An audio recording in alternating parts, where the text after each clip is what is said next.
chapeau fier, les trésors des années 80. Il est le cavalier sorcière, complice dans l'ombre, elle veille contre les forces obscures, leur amitié s'éveille.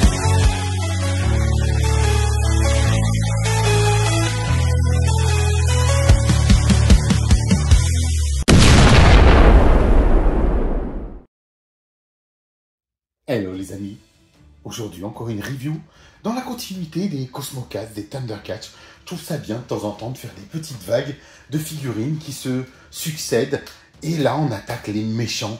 Vous voyez ces deux serpents, comme disait Conan, qui se croisent, qui se regardent face à face. Et ben écoutez, c'est la lignée des, on va dire des mutants de la planète, de la troisième Terre. Et là, en l'occurrence, nous avons Rataro, le rat, l'énorme rat qui est enfin arrivé, un des chefs, le chef mutant. Le voici toujours dans cette sleepbox, comme on dit, une cover box qui n'existe plus maintenant dans les nouvelles séries, comme je vous en avais déjà parlé. Ça disparaît. Ceci, alors on va se gêner tout de suite, on va retourner. Vous avez vu qu'au dos, on a toujours ce logo Thundercats, les Cosmocats, donc à l'américaine.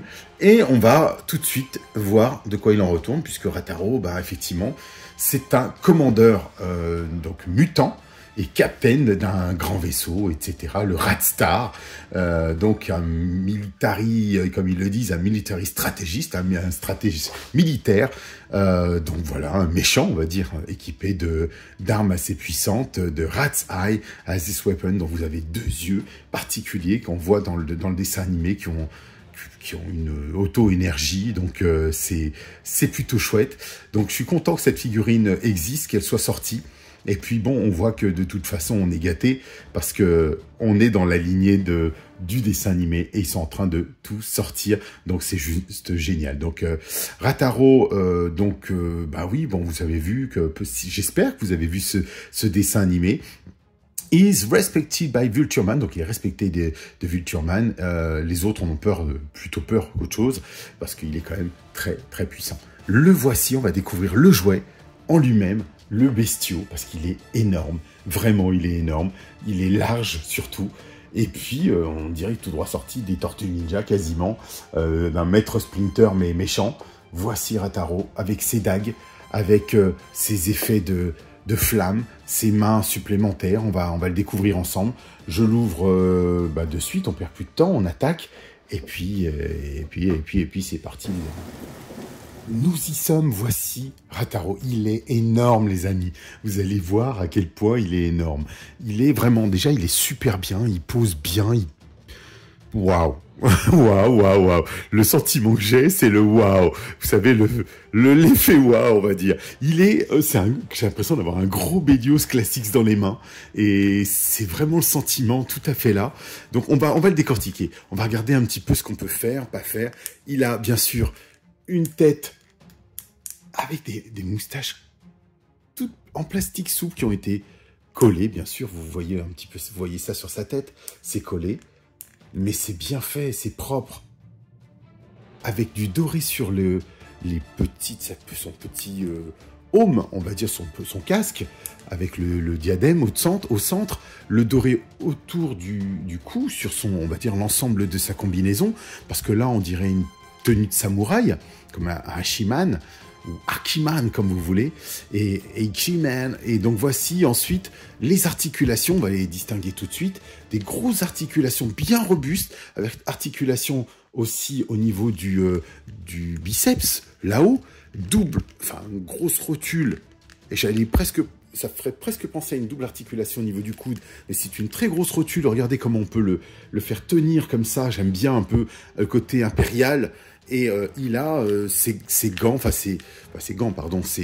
mains. Donc là, on a une main fermée, bien détaillée, avec ce dégradé de couleur, un peu de poil de bête.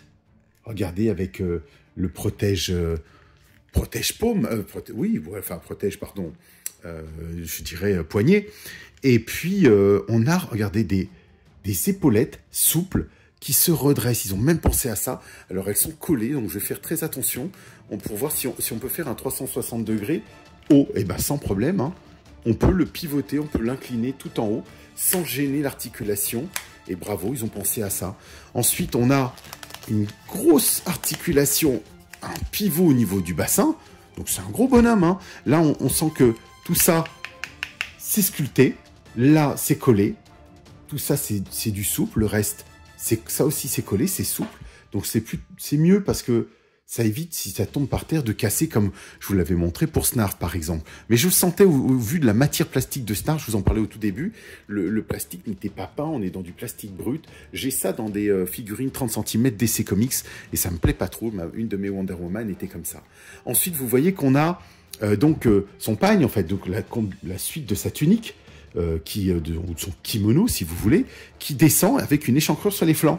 Donc ça, c'est génial parce que on va pouvoir, justement, on va pas faire un écart, hein, parce que lui, c'est pas le but, mais regardez, on a des très très grosses rotules, donc pas de crainte je dirais pas de casser, mais oui, presque. On peut l'asseoir, le positionner, donc là, il est juste entravé par l'interstice de son slip qui est dessous, mais sinon, regardez, ça passe bien, hein.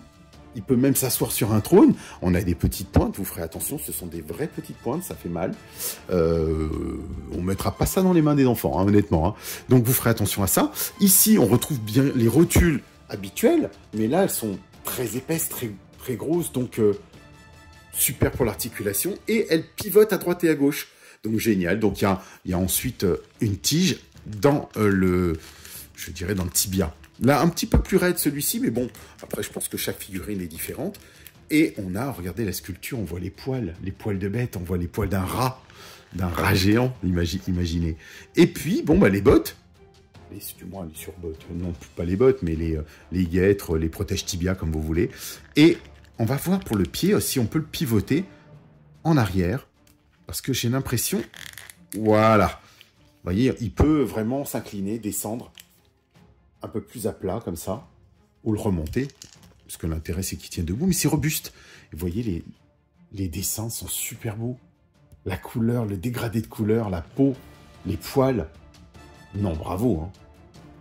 Il est bien réussi, hein. Ouais, je suis content. En plus, il est costaud, vraiment, il est costaud. Petit plus, les amis, faut que je vous le montre, il a une queue sur rotule. Alors, vous allez voir, elle est inclinée juste sur une... Voilà, on va le voir comme ceci. Vous voyez la rotule qui est ici? Alors, c'est pas vraiment une... La rotule, elle est plus au niveau de sa queue directement, mais elle peut se positionner dans tous les sens.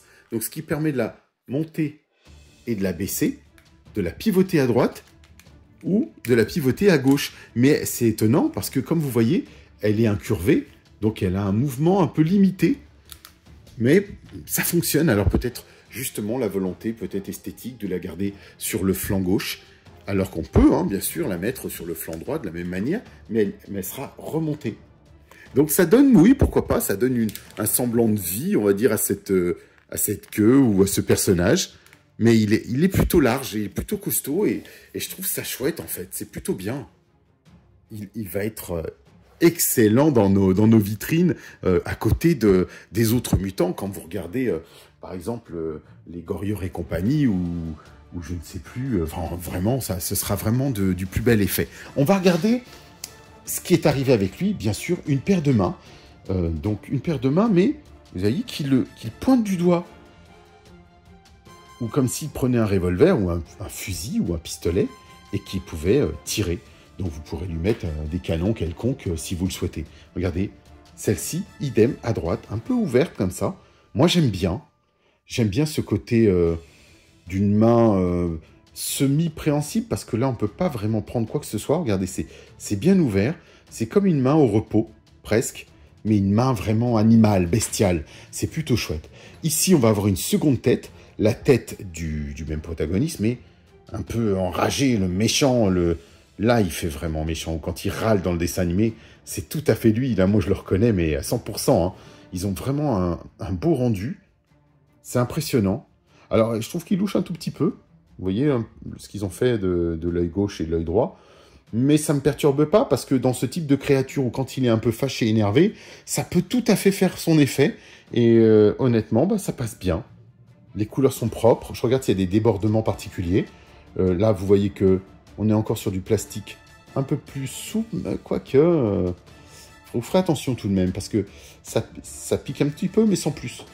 Pas comme ses genouillères, pas ses genoux, par exemple. On va prendre ses yeux de rat, les cats, les rat eyes.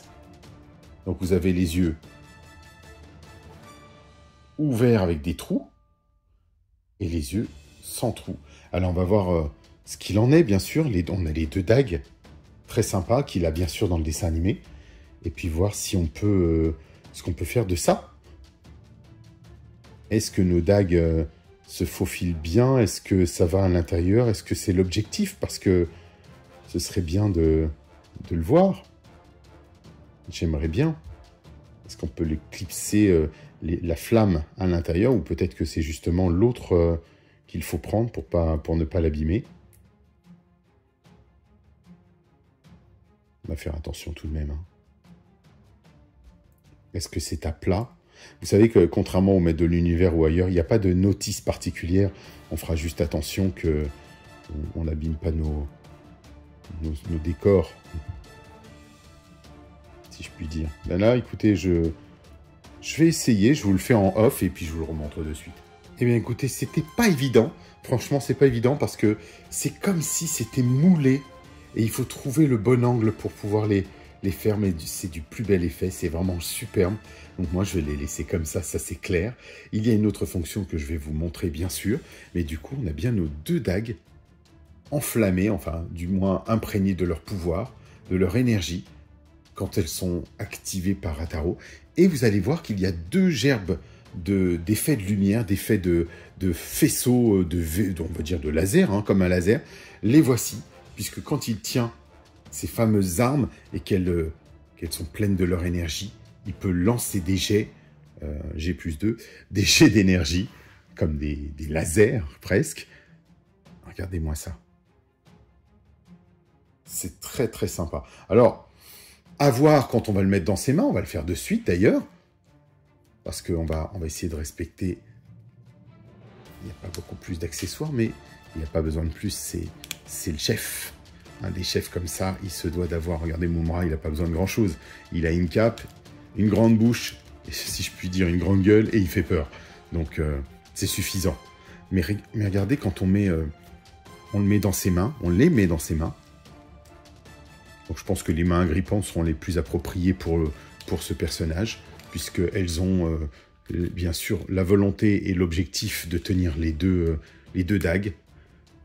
Et c'est quand même le but de ce personnage, d'avoir, comme dans le dessin animé, ces dagues d'énergie, de puissance, qui jettent des faisceaux sur les adversaires. Regardez ça. Piou, piou.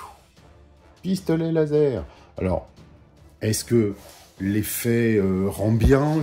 Ça dépendra de ce que vous souhaitez faire, ou du rendu de vos photos, ou dans votre collection, sur vos étagères, ou ce que vous en ferez. Regardez-moi, personnellement, je trouve déjà que, étant enflammé, si je puis dire, on peut les retourner pour cette fois-ci garder l'œil, bah là, on a quelque chose de super sympa, en fait.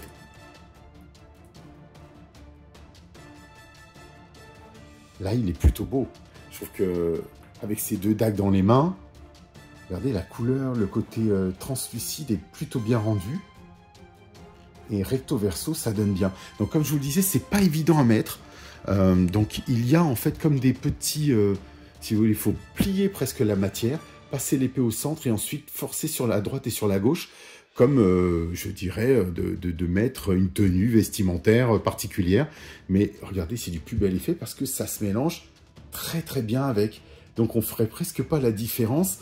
On croirait une gerbe d'énergie qui fait partie de l'épée ou que ça a été moulé en un seul bloc. Donc bravo.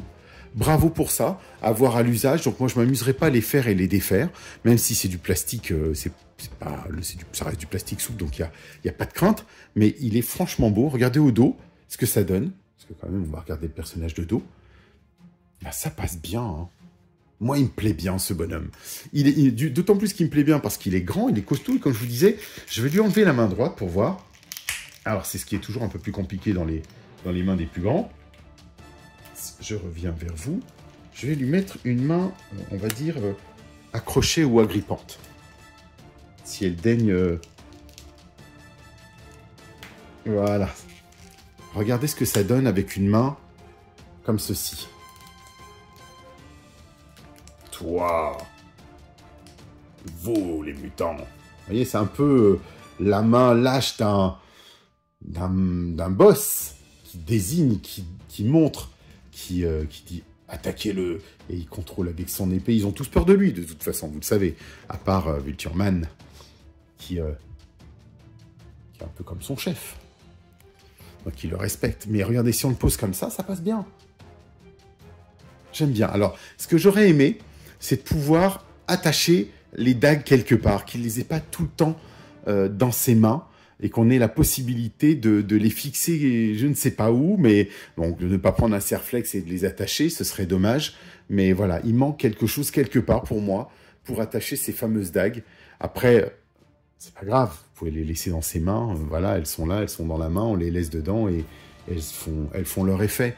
Mais dans ce cas-là, ça nous oblige, je dirais, à détacher les autres mains, à ne pas du tout les utiliser, et c'est un peu dommage parce que voilà, il ne peut pas non plus être tout le temps avec ces deux dagues comme ceci, enflammées ou prêtes à attaquer. Mais pourquoi pas? Ça, c'est chacun voit comme il l'entend sa collection, hein, évidemment. Je voulais, pour poursuivre ça rapidement, vous emmener le personnage le plus grand de la collection, Mumm-Ra, l'Éternel, transformé. Et comme vous pouvez vous rendre compte, déjà, c'est un grand personnage. Il était déjà très grand, mais là, écoutez, dos à dos. Donc, bien sûr, c'est Mumm-Ra l'Éternel version toy, version jouet vintage que je vous présente là. Je n'ai pas sorti l'autre version parce qu'elle est au fond, mais ça vous donne déjà un aperçu du gabarit, en fait. Donc, vraiment, il est grand. Comme je vous avais déjà présenté ce Mumm-Ra, Éternel vivant, on dirait un Shaka Zulu. Il ressemble plus à un Shaka Zulu qu'autre chose. Mais franchement, regardez ça, c'est magnifique. Magnifique, il est costaud, il est impressionnant, il est large, donc je dirais qu'il ne faiblit pas, hein. Je trouve que vis-à-vis d'un Mumm-Ra comme ça, ça le fait, hein. Ça le fait vraiment. Donc bon, écoutez, on retrouverait un Rataro prêt à en découdre même avec Mumm-Ra, au lieu de s'associer, mais on se rend compte que c'est bien d'avoir un mutant supplémentaire dans la collection et de se dire que c'est pas n'importe lequel quand même. Il est arrivé un peu plus tard dans la fin de première saison, seconde. Et voilà, franchement, ça fait plaisir. Ça fait plaisir de l'avoir. Donc moi, ma petite synthèse aujourd'hui, elle est très positive. Donc juste un petit point négatif, comme je vous le disais. Enfin, deux petits points. Allez, on va dire deux. Une chose pour ranger les dagues. Ça, pour moi, ça aurait été chouette, mais... Bon, on va dire que dans le dessin animé, il respecte ça. Deuxième petit point, c'est justement l'assemblage, je dirais, des flammes pour les dagues. Mais bon, voilà, c'est juste pour chipoter, les amis, parce que vraiment, il n'est pas raté, notre Rataro. Il n'est pas raté. Voilà, c'est du karaté, hein, c'est ça. Hein. Ce n'est pas un cas raté. Il est très chouette. Très très bien. Donc voilà, si vous aimez, on peut même aller, avant de terminer, on va lui retirer cette tête pour lui mettre la tête un peu plus enragée. C'est toujours un peu compliqué leurs histoires de tête, mais regardez ce que ça donne. On va pouvoir lui prendre des poses effrayantes d'attaque. Franchement, ça le fait. Hein. Et ben voilà, les amis. Un nouveau Cosmocats dans la famille. On va dire un mutant plutôt. Mais ça fait plaisir. Écoutez, je vous retrouve très très vite avec une autre review Cosmocats. On continue. Et puis on passera probablement soit à des maîtres de l'univers, soit à des Silverhawks si vous voulez. On va voter. Hein. Allez, je vous dis à très très bientôt. Et bon voyage.